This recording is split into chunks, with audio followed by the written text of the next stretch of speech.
Hey internet, just a quick video here. I bought this DeWalt 60 volt, it's the flex volt.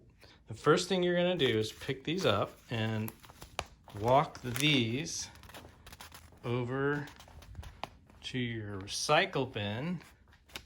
So step one, assemble these bits. Jam them together repeatedly until you get frustrated.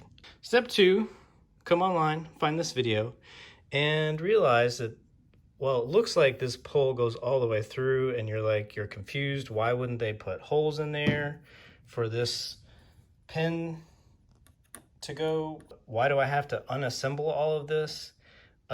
You don't. For no reason whatsoever, they have put this little plastic tube in here that looks exactly like that pole.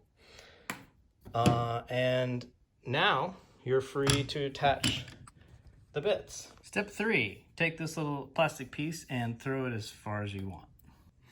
Step four, arrow, arrow, push in, and tighten. Step five, take this little PlayStation steering wheel you got here and unscrew these little screws.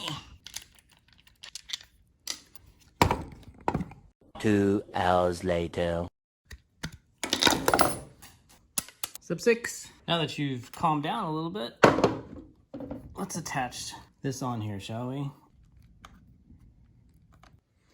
And that's it. The last step, you take this and also throw it away because